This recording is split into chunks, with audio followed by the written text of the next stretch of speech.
Chapitre 6. Richesse.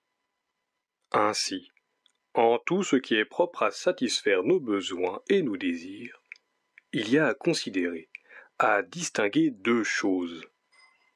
Ce qu'a fait la nature et ce qu'a fait l'homme.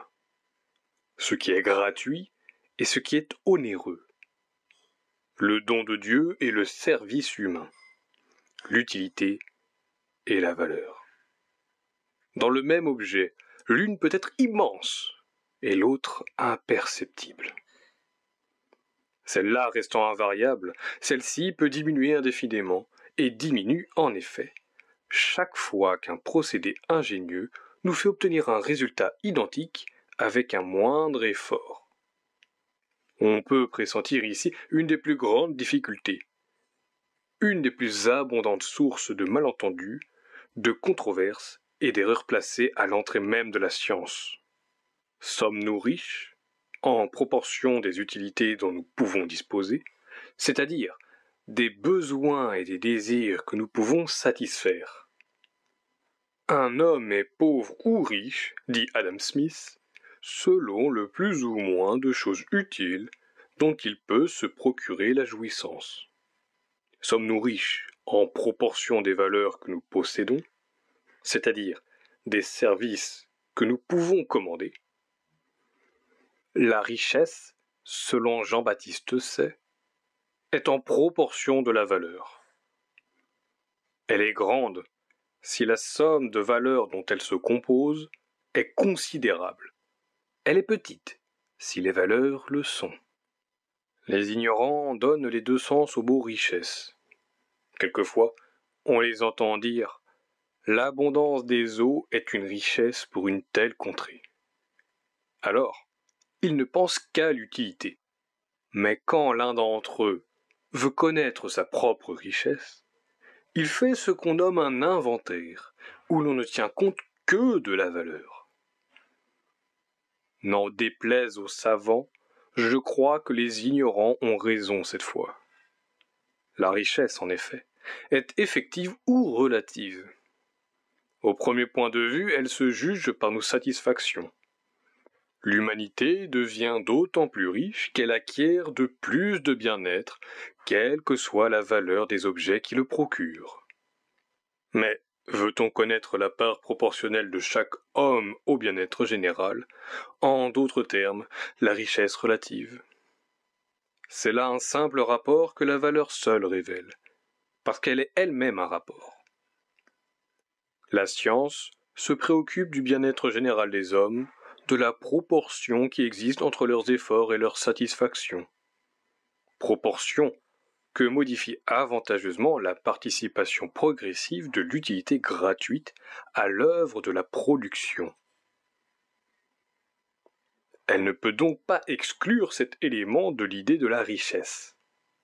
À ses yeux, la richesse effective, ce n'est pas la somme des valeurs, mais la somme des utilités gratuites ou onéreuses attachées à ces valeurs.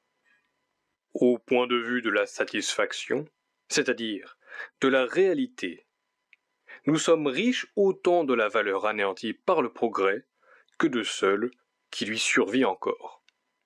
Dans les transactions ordinaires de la vie, on ne tient plus compte de l'utilité à mesure qu'elle devient gratuite par l'abaissement de la valeur. Pourquoi?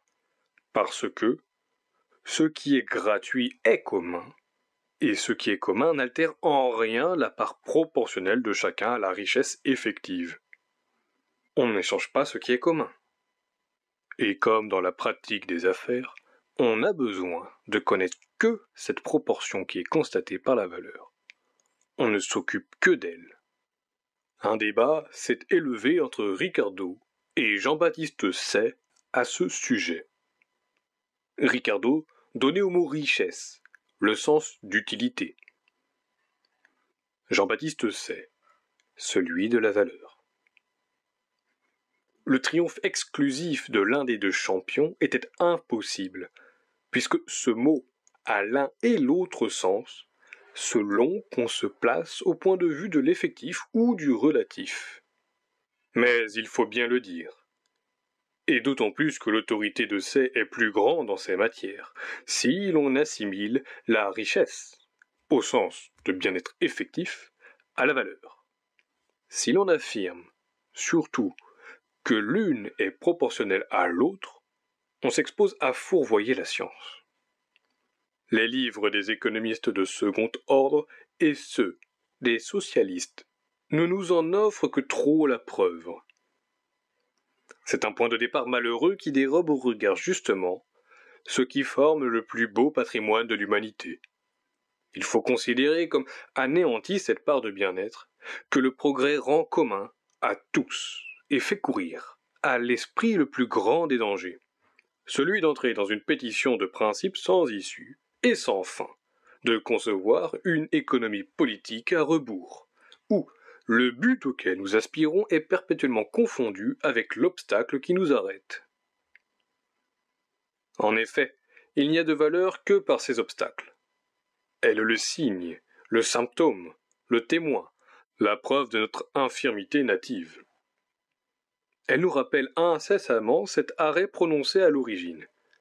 « Tu mangeras ton pain à la sueur de ton front. » Pour l'être tout-puissant, ces mots, effort, service, et par conséquent valeur n'existent pas.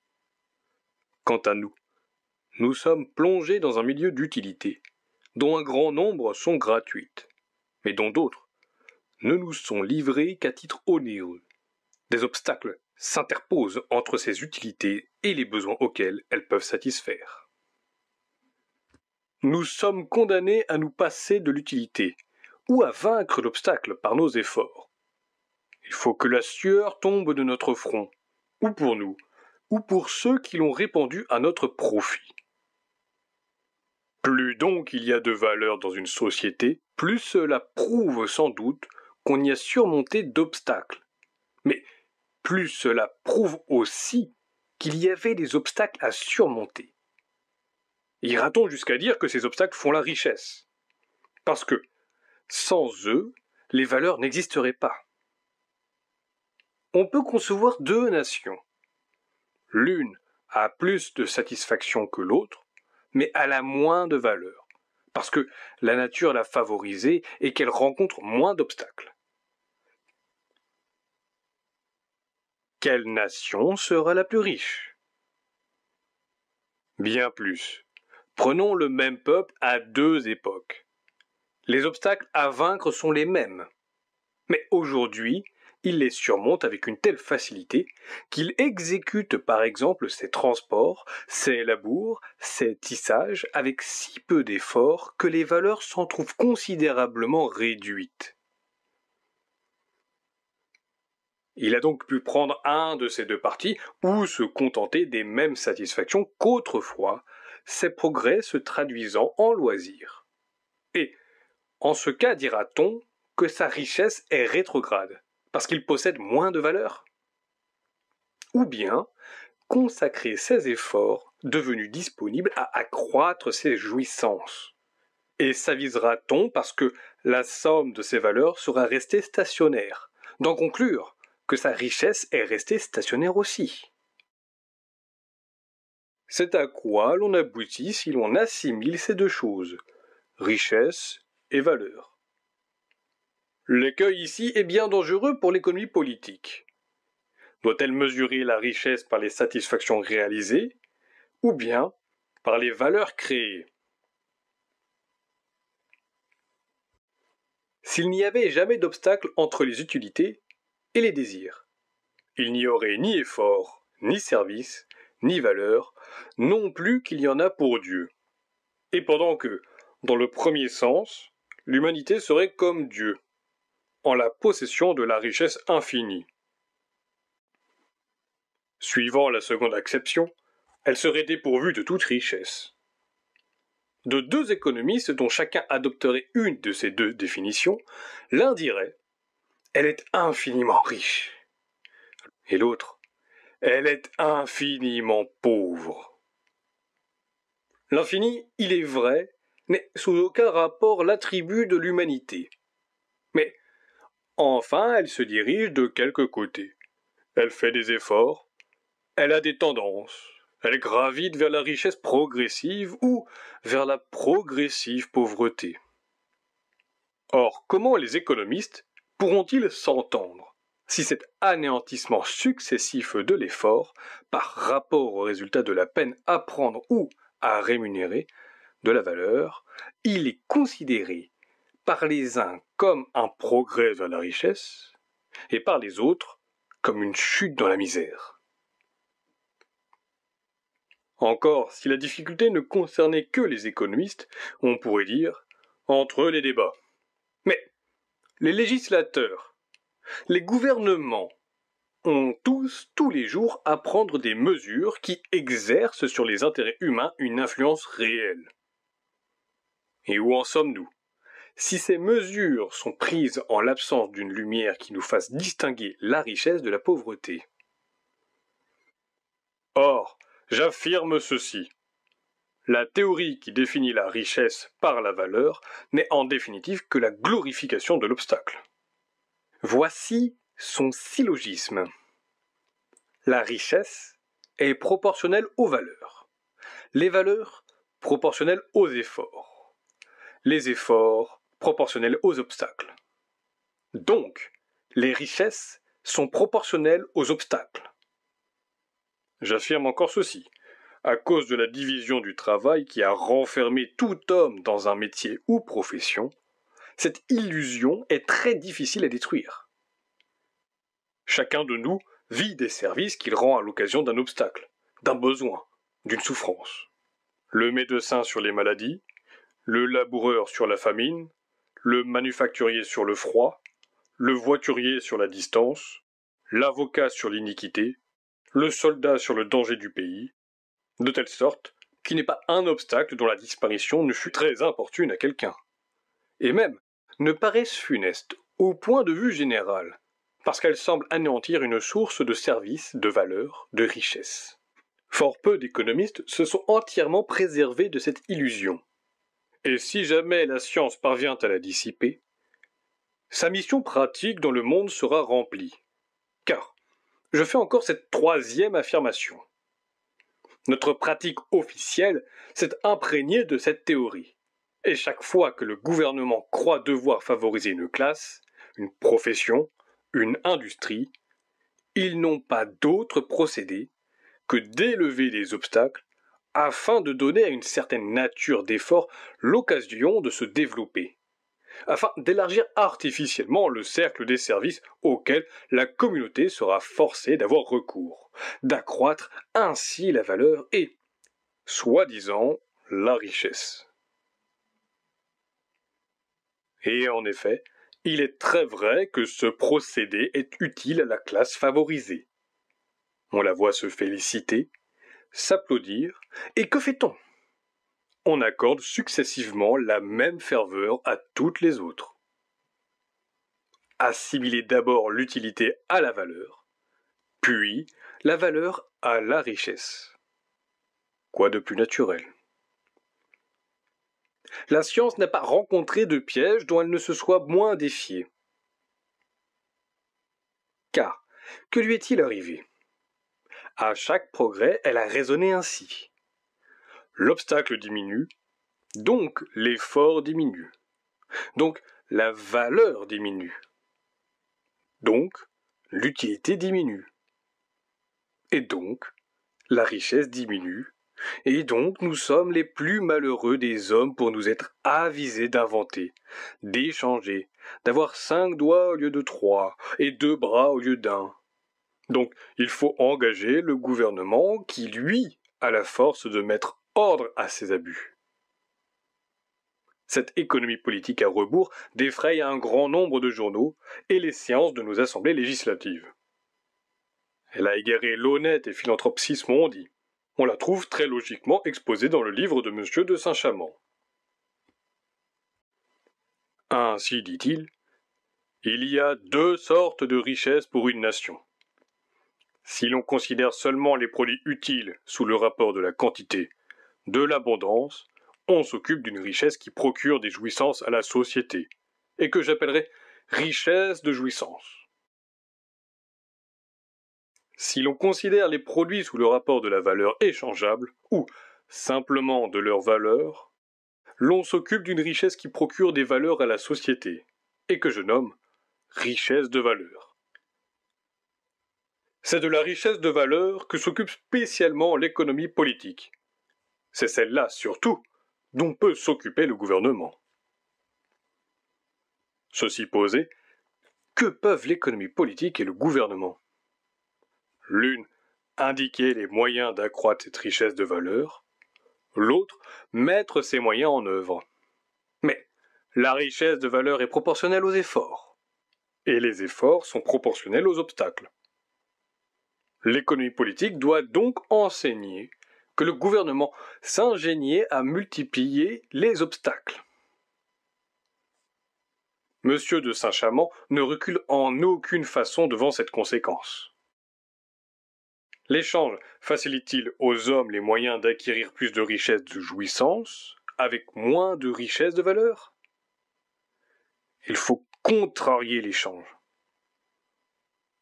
Y a-t-il quelque part de l'utilité gratuite qu'on pourrait remplacer par de l'utilité onéreuse? Par exemple, en supprimant un outil ou une machine. Il n'y faut pas manquer car il est bien évident, dit-il, que si les machines augmentent la richesse de jouissance, elles diminuent la richesse de valeur. Bénissons les obstacles que la cherté du combustible oppose chez nous à la multiplicité des machines à vapeur, que l'on peut retrouver à la page 263 du livre de Monsieur de Saint-Chamond. La nature nous a-t-elle favorisés en quoi que ce soit? C'est pour notre malheur, car par là elle nous a ôté une occasion de travailler. Et l'on peut retrouver l'assertion suivante à la page 456 du livre de Monsieur de Saint-Chamond. J'avoue qu'il est fort possible pour moi de désirer voir faire avec les mains, les sueurs et un travail forcé, ce qui peut être produit sans peine et spontanément. Aussi, quel dommage qu'elle ne nous ait pas laissé fabriquer l'eau potable. C'eût été une belle occasion de produire de la richesse de valeur. Fort heureusement, nous prenons notre revanche sur le vin. Trouvez le secret de faire sortir de la terre des sources de vin aussi abondamment que les sources d'eau. Et vous verrez que ce bel ordre de choses ruinera un quart de la France. D'après la série d'idées que parcourt avec tant de naïveté notre économiste, il y a une foule de moyens, tous très simples, de réduire les hommes à créer de la richesse de valeur. Le premier, c'est de la leur prendre à mesure. Si l'impôt prend l'argent où il abonde, pour le porter où il manque, il sert, et loin que ce soit, une perte pour l'État. C'est un gain. Le second, c'est de la dissiper. Le luxe et la prodigabilité, si nuisibles aux fortunes des particuliers, sont avantageux à la richesse publique. Vous prêchez là une belle morale, me dira-t-on. Je n'en ai pas la prétention. Il s'agit d'économie politique et non de morale. On cherche les moyens de rendre les nations plus riches, et je prêche le luxe. Un moyen plus prompt encore, c'est de la détruire par les bonnes guerres. Si l'on reconnaît avec moi que la dépense des prodigues est aussi productive qu'une autre, que la dépense des gouvernements est également productive, on ne s'étonne plus de la richesse de l'Angleterre après cette guerre si dispendieuse. Mais pour pousser la création de la richesse de valeur, tous ces moyens, impôts, luxe, guerre, etc., sont forcés de baisser le pavillon devant une ressource encore plus efficace. C'est l'incendie. C'est une grande source de richesse que de bâtir, parce que cela fournit des revenus aux propriétaires qui vendent des matériaux aux ouvriers et à diverses classes d'artisans et d'artistes. Mellon cite le chevalier Péty, qui regarde comme profit de la nation le travail pour le rétablissement des édifices de Londres, après le fameux grand incendie qui consuma les 2/3 de la ville. Et il l'apprécie, à 1 million sterling par an pendant 4 années, sans que cela ait altéré en rien les autres commerces. Sans regarder, ajoute Monsieur de Saint-Chamond, comme bien assurer l'évaluation de ce profit à une somme fixe. Il est certain, du moins, que cet événement n'a pas eu une influence fâcheuse sur la richesse anglaise à cette époque. Le résultat du chevalier Péty n'est pas impossible, puisque la nécessité de rebâtir Londres a dû créer une immense quantité de nouveaux revenus. Les économistes qui partent de ce point, la richesse, c'est la valeur, arriveraient infailliblement aux mêmes conclusions. S'ils étaient logiques, mais ils ne le sont pas. Parce que sur le chemin de l'absurdité, on s'arrête toujours à un peu plus tôt, à un peu plus tard, selon qu'on a l'esprit plus ou moins juste.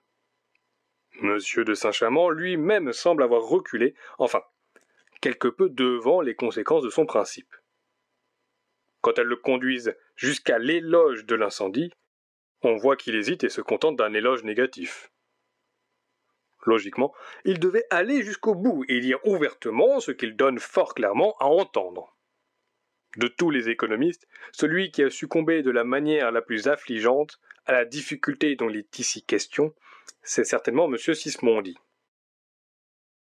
Comme M. de Saint-Chamond, il a pris pour point de départ cette idée que la valeur était l'élément de la richesse. Comme lui, il a bâti sur cette donnée une économie politique à rebours, maudissant tout ce qui diminue la valeur. Lui aussi exalte l'obstacle, proscrit les machines, anathématise l'échange, la concurrence, la liberté, glorifie le luxe et l'impôt, et arrive enfin à cette conséquence que plus est grande l'abondance de toutes choses, plus les hommes sont dénués de tout. Cependant, M. de Sismondi, d'un bout à l'autre de ses écrits, semble porter au fond de sa conscience le sentiment qu'il se trompe, et qu'un voile qui ne peut percer s'interpose entre lui et la vérité. Il n'ose tirer brutalement, comme M. de Saint-Chamond, les conséquences de son principe. Il se trouble, il hésite.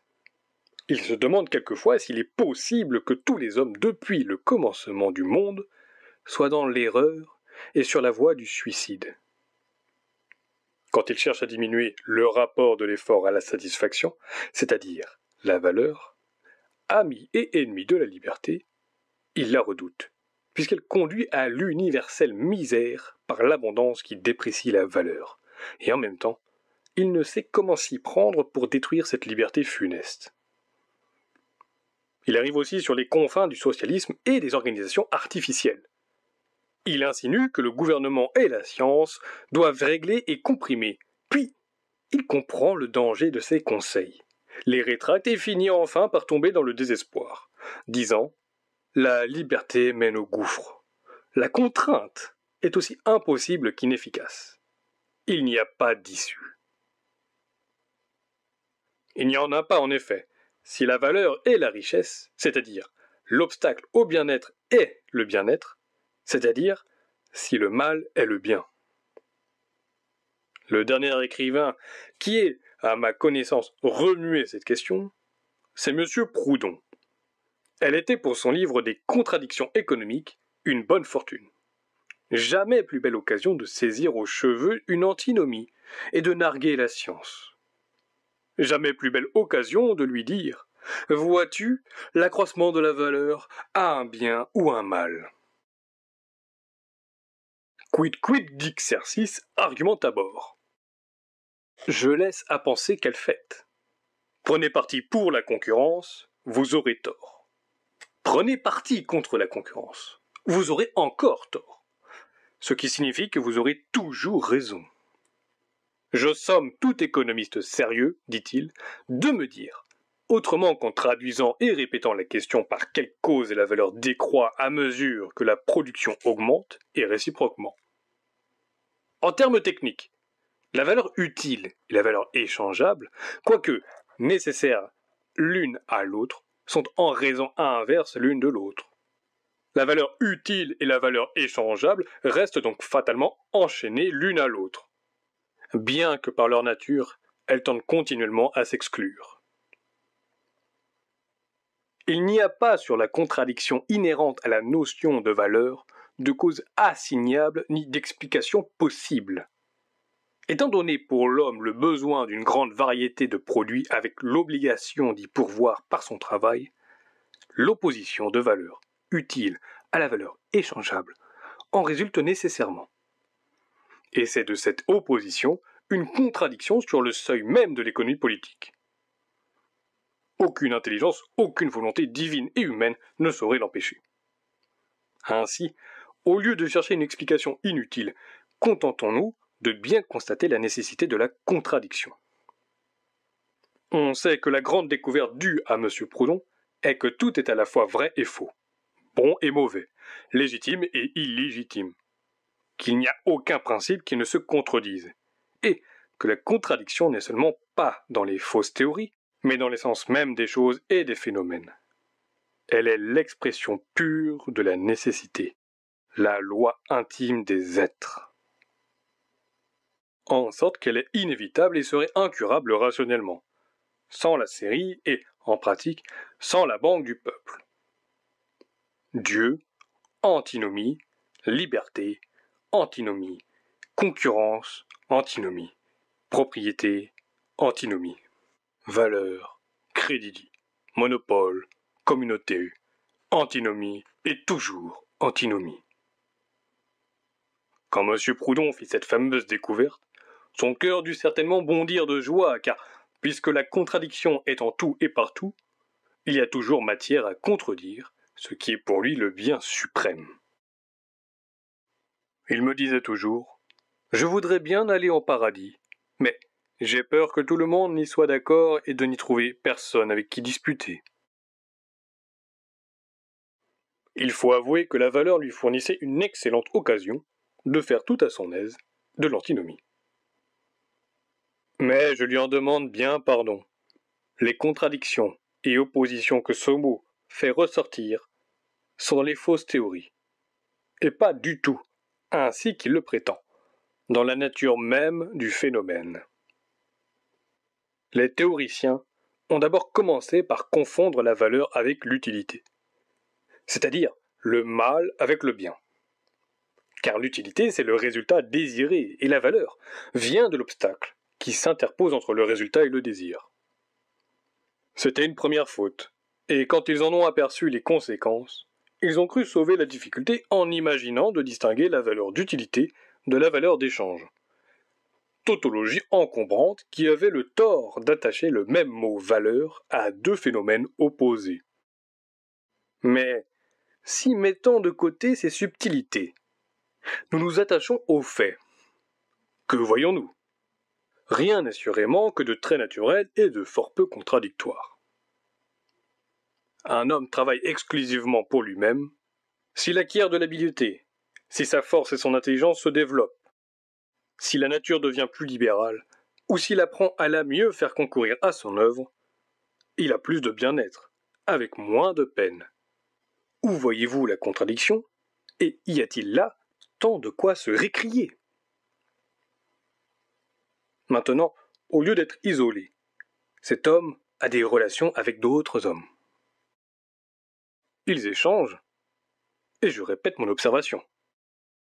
À mesure qu'ils acquièrent de l'habileté, de l'expérience, de la force, de l'intelligence, à mesure que la nature plus libérale ou plus asservie prête une collaboration plus efficace, ils ont plus de bien-être, avec moins de peine. Il y a là à leur disposition une plus grande somme d'utilité gratuite. Dans leurs transactions, ils se transmettent les uns aux autres une plus grande somme de résultats utiles pour chaque quantité donnée de travail. Où donc est la contradiction ? Ah, si vous avez le tort, à l'exemple de Smith et de tous ses successeurs, d'attacher à la même dénomination, celle de valeur, et au résultat obtenu, et à la peine prise, en ce cas, l'antinomie ou la contradiction se montre. Mais sachez-le bien, elle est tout entière dans vos explications erronées, et nullement dans les faits. M. Proudhon aurait donc dû établir ainsi sa proposition. Étant donné pour l'homme le besoin d'une grande variété de produits, la nécessité d'y pourvoir, par son travail et le don précieux d'apprendre et de se perfectionner, vient au monde de plus naturel que l'accroissement soutenu des résultats par rapport aux efforts. Et n'est nullement contradictoire qu'une valeur donnée serve de véhicule à plus d'utilité réalisée. Car encore une fois, pour l'homme, l'utilité, c'est le beau côté. La valeur, c'est le triste revers de la médaille. L'utilité n'a pas de rapport qu'avec nos satisfactions. La valeur qu'avec nos peines. L'utilité réalise nos jouissances et leur est proportionnelle. La valeur atteste notre infirmité native, naît de l'obstacle et lui est proportionnelle. En vertu de la perfectibilité humaine, l'utilité gratuite tend à se substituer de plus en plus à l'utilité onéreuse exprimée par le mot valeur. Voilà le phénomène, et il ne présente assurément rien de contradictoire. Mais reste toujours la question de savoir si le mot richesse doit comprendre ces deux utilités réunies ou la dernière seulement. Si l'on pouvait faire une fois pour toutes deux classes d'utilité, mettre d'un côté toutes celles qui sont gratuites et de l'autre toutes celles qui sont onéreuses, on ferait aussi deux classes de richesse, qu'on appellerait richesse naturelle et richesse sociale avec Monsieur C. Ou bien richesse de jouissance et richesse de valeur avec Monsieur de Saint-Chamond. Après quoi, comme ces écrivains le proposent, on ne s'occuperait plus des premières. Les biens accessibles à tous, dit Monsieur C., dont chacun peut jouir à sa volonté, sans être obligé de les acquérir, sans craindre de les épuiser, tels que l'air, l'eau, la lumière du soleil, nous étant donnés gratuitement par la nature, peuvent être appelées richesses naturelles. Comme elles ne sauraient être ni produites, ni distribuées, ni consommées, elles ne sont pas du ressort de l'économie politique. Celles dont l'étude est l'objet de cette science se composent des biens qu'on possède et qui ont une valeur reconnue. On peut les nommer richesses sociales, parce qu'elles n'existent que parmi les hommes réunis en société. C'est de la richesse de valeur, dit M. de Saint-Chamond, que s'occupe spécialement l'économie politique. Et toutes les fois que dans cet ouvrage je parlerai de la richesse sans spécifier, c'est de celle-là seulement qu'il est question. Presque tous les économistes l'ont vu ainsi. La distinction la plus frappante qui se présente d'abord, dit Storch, c'est qu'il y a des valeurs qui sont susceptibles d'appropriation, et qu'il y en a qui ne le sont point. Toujours cette perpétuelle et maudite confusion entre la valeur et l'utilité. Je puis bien vous montrer des utilités non appropriées, mais je vous défie de me montrer que dans le monde entier, une seule valeur qui n'ait pas de propriétaire. Les premières seules sont l'objet de l'économie politique. Pour moi, je crois que cette portion d'utilité qui, par suite du progrès, cesse d'être onéreuse, cesse d'avoir de la valeur, mais ne cesse pas pour cela d'être utilité et va tomber dans le domaine commun et gratuit. C'est précisément celle qui doit constamment attirer l'attention de l'homme d'État et de l'économiste. Sans cela, au lieu de pénétrer et de comprendre les grands résultats qui affectent et élèvent l'humanité, la science reste en face d'une chose tout à fait contingente, mobile, tendant à diminuer, sinon à disparaître d'un simple rapport, de la valeur en un mot. Sans s'en apercevoir, elle se laisse aller à ne considérer que la peine, l'obstacle, l'intérêt du producteur, qui pisait, à le confondre avec l'intérêt public, c'est-à-dire à prendre justement le mal pour le bien, et à aller tomber, sous la conduite des Saint-Chamond et des Sismondi, dans l'utopie socialiste ou l'antinomie proudienne. Et puis, cette ligne de démarcation entre les deux utilités n'est-elle pas tout à fait chimérique, arbitraire, impossible ? Comment voulez-vous disjoindre ainsi la coopération de la nature et celle de l'homme, quand elles se mêlent, se combinent, se confondent partout bien plus, quand l'une tend incessamment à remplacer l'autre, et que c'est justement en cela que consiste le progrès ? Si la science économique, si aride à quelques égards, élève et enchante l'intelligence sous d'autres rapports, c'est précisément qu'elle décrit les lois de cette association entre l'homme et la nature. C'est qu'elle montre l'utilité gratuite se substituant de plus en plus à l'utilité onéreuse, la proportion des jouissances de l'homme s'accroissant eut égard à ses fatigues, l'obstacle s'abaissant sans cesse, et avec lui la valeur. les perpétuelles déceptions du producteur, plus que compensées par le bien-être croissant des consommateurs. La richesse naturelle, c'est-à-dire gratuite et commune, venant prendre la place de la richesse personnelle et appropriée. Et quoi? On exclurait l'économie politique, ce qui constitue sa religieuse harmonie? L'air, l'eau, la lumière sont gratuites, dites-vous. C'est vrai. Et si nous n'en jouissions que sous leur forme primitive, si nous ne les faisions concourir à aucun de nos travaux, nous pourrions les exclure de l'économie politique, comme nous en excluons l'utilité possible et probable des comètes. Mais observez l'homme au point d'où il est parti et au point où il est arrivé. D'abord, il ne savait faire concourir que très imparfaitement l'eau, l'air, la lumière et les autres agents naturels. Chacune de ces satisfactions était achetée par de grands efforts personnels. Exiger une très grande proportion de travail ne pouvait être cédé que comme un grand service représenté, en un mot, beaucoup de valeur. Peu à peu, cette eau, cet air, cette lumière, la gravitation, l'élasticité, le calorique, l'électricité, la vie végétale sont sortis de cette inertie relative. Ils se sont de plus en plus mêlés à notre industrie. Ils s'y sont substitués au travail humain. Ils ont fait gratuitement ce qu'ils faisaient à titre onéreux. Ils ont sans nuire aux satisfactions anéanti de la valeur. Pour parler en langue vulgaire, ce qui coûtait 100 francs n'en coûte que 10. Ce qui exigeait 10 jours de labeur n'en demande qu'un. Toute cette valeur anéantie est passée du domaine de la propriété dans celui de la communauté. Une proportion considérable d'efforts humains ont été dégagés et rendus disponibles pour d'autres entreprises. C'est ainsi qu'à peine égale, à services égaux, à valeur égale, l'humanité a prodigieusement élargi le cercle de ses jouissances. Et vous dites que je dois éliminer de la science cette utilité gratuite, commune, qui, seule, explique le progrès tant en hauteur qu'en surface. Et je puis m'exprimer ainsi, tant en bien-être qu'en égalité. Concluons qu'on peut donner et qu'on donne légitimement deux sens au mot richesse.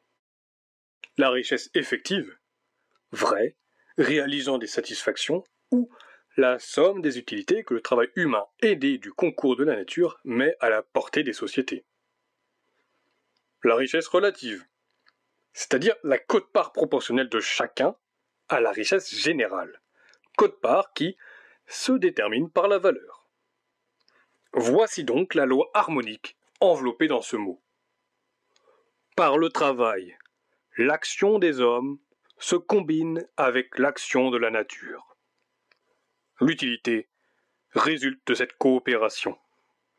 Chacun prend à l'utilité générale une part proportionnelle à la valeur qu'il crée, c'est-à-dire, en définitive, à l'utilité dont il est lui-même. Ce qui suit est un commencement de notes complémentaires trouvées dans les papiers de l'auteur. Moralité de la richesse. Nous venons d'étudier la richesse au point de vue économique. Il n'est peut-être pas inutile de dire quelque chose de ses effets moraux. À toutes les époques, la richesse au point de vue moral a été un sujet de controverse. Certains philosophes, certaines religions ont ordonné de la mépriser. D'autres ont surtout vanté la médiocrité. Aurea mediocritas. Il en est bien peu, s'il en est, qui est admis comme morale une ardente aspiration vers les jouissances de la fortune. Qui a tort, qui a raison. Il n'appartient pas à l'économie politique de traiter de sujets de morale individuelle. Je dirais seulement ceci. Je suis toujours porté à croire que dans les choses qui sont du domaine de la pratique universelle, les théoriciens, les savants, les philosophes sont beaucoup plus sujets à se tromper que cette pratique universelle elle-même, lorsque, dans ce mot « pratique », on fait entrer non seulement les actions de la généralité des hommes, mais encore leurs sentiments et leurs idées. Or, que nous montre l'universelle pratique? Elle nous montre que tous les hommes, s'efforçant de sortir de la misère, qui est notre point de départ, préférant tous à la sensation du besoin celle de la satisfaction, au dénuement la richesse. Tous, dis-je, et même à bien peu d'exceptions près, ceux qui déclament contre elle. L'aspiration vers la richesse est immense, incessante, universelle, indomptable. Elle a triomphé sur presque tout le globe de notre native aversion pour le travail. Elle se manifeste, quoi qu'on en dise, avec un caractère de basse avidité, plus encore chez les sauvages et les barbares que chez les peuples civilisés. Tous les navigateurs qui sont partis d'Europe au XVIIIe siècle, imbus de ces idées mises en vogue par Rousseau, qu'ils allaient rencontrer, aux antipodes, l'homme de la nature, l'homme désintéressé, généreux, hospitalier, ont été frappés de la rapacité dont ces hommes primitifs étaient dévorés. Nos militaires ont pu constater de nos jours ce qu'il fallait penser du désintéressement si vanté des peuplades arabes. D'un autre côté, l'opinion de tous les hommes, même de ceux qui n'y conforment pas leur conduite, s'accorde à honorer le désintéressement, la générosité, l'empire sur soi et à flétrir cet amour désordonné des richesses qui nous porte à ne reculer devant aucun moyen de nous les procurer. Enfin, la même opinion environne d'estime celui qui, dans quelque condition que ce soit, applique son travail persévérant et honnête à améliorer son sort, à élever la condition de sa famille.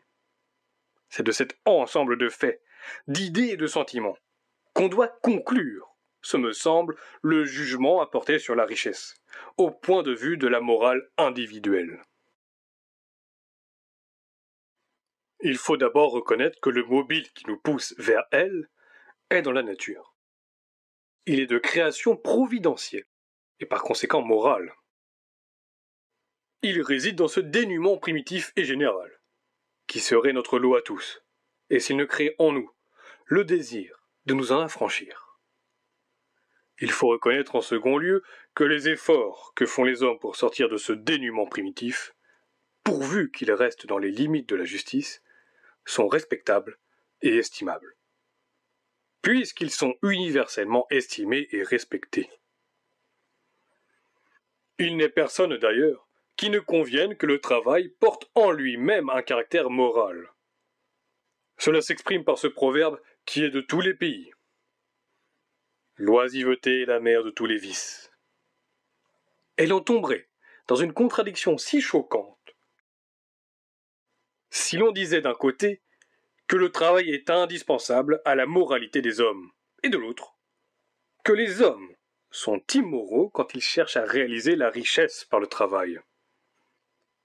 Il faut reconnaître en troisième lieu que l'aspiration vers la richesse devient immorale quand elle est portée au point de nous faire sortir des bornes de la justice, et aussi que l'avidité devient plus impopulaire à mesure que ceux qui s'y abandonnent sont plus riches. Tel est le jugement porté non par quelques philosophes ou quelques sectes, mais par l'universalité des hommes, et je m'y tiens. Je ferai remarquer néanmoins que ce jugement peut n'être pas le même aujourd'hui et dans l'Antiquité, sans qu'il y ait contradiction. Les Esséniens, les Stoïciens vivaient au milieu d'une société où la richesse était toujours le prix de l'oppression, du pillage, de la violence. Non seulement elle était immorale en elle-même, mais par l'immoralité des moyens d'inquisition, elle révélait l'immoralité des hommes qui en étaient pourvus. Une réaction même exagérée contre les richesses. La richesse était bien naturelle. Les philosophes modernes qui déclament contre la richesse, sans tenir compte de la différence des moyens d'acquisition, se croient des Sénèques, des Christ. Ils ne sont pas des perroquets répétant ce qu'ils ne comprennent pas. Mais la question que se pose l'économie politique est celle-ci. La richesse est-elle un bien moral ou un mal moral pour l'humanité? Le développement progressif de la richesse implique-t-il au point de vue moral un perfectionnement ou une décadence? Le lecteur pressent ma réponse, et il comprend que j'ai dû dire quelques mots de la question de morale individuelle, pour échapper à cette contradiction, ou plutôt à cette impossibilité. Ce qui est une immoralité individuelle est une moralité générale. Sans recourir à la statistique, sans consulter les écrous de nos prisons, on peut aborder un problème qui s'énonce en ces termes. L'homme se dégrade-t-il à mesure qu'il exerce plus d'emprise sur les choses et la nature, qu'il la réduit à le servir, qu'il se crée ainsi des loisirs, et que, s'affranchissant des besoins les plus impérieux de son organisation, il peut tirer de l'inertie, où elle sommeillait, des facultés intellectuelles et morales qui ne lui ont pas été sans doute accordées pour rester dans une éternelle léthargie. L'homme se dégrade-t-il à mesure qu'il s'éloigne, pour ainsi dire, de l'état le plus inorganique, pour s'élever vers l'état le plus spiritualiste dont il puisse approcher? Poser ainsi le problème, c'est le résoudre. Je conviendrai volontiers que, lorsque la richesse se développe par des moyens immoraux, elle a une influence immorale, comme chez les Romains. Je conviendrai encore que lorsqu'elle se développe d'une manière fort inégale, creusant un abîme de plus en plus profond entre les classes, elle a une influence immorale et crée des passions submersives. Mais en est-il de même quand elle est le fruit du travail honnête, de transactions libres, et qu'elle se répand d'une manière uniforme sur toutes les classes? Cela n'est vraiment pas soutenable. Cependant, les livres socialistes sont pleins de déclamations contre les riches. Je ne comprends vraiment pas comment ces écoles si diverses à d'autres égards, mais si unanimes en ceci, ne s'aperçoivent pas de la contradiction où elles tombent. D'une part, la richesse suivant les chefs de ces écoles a une action délétère, démoralisante, qui flétrit l'âme, endurcit le cœur, ne laisse survivre que le goût des jouissances dépravées. Les riches ont tous les vices, les pauvres ont toutes les vertus. Ils sont justes, sensés, désintéressés, généreux. Voilà le thème adopté. Et d'un autre côté, tous les efforts d'imagination des socialistes, tous les systèmes qu'ils inventent, toutes les lois qu'ils veulent nous imposer, tendent, comme il faut les en croire, à convertir la pauvreté en richesse. Moralité de la richesse, prouvée par cette maxime. Le profit de l'un est le profit de l'autre.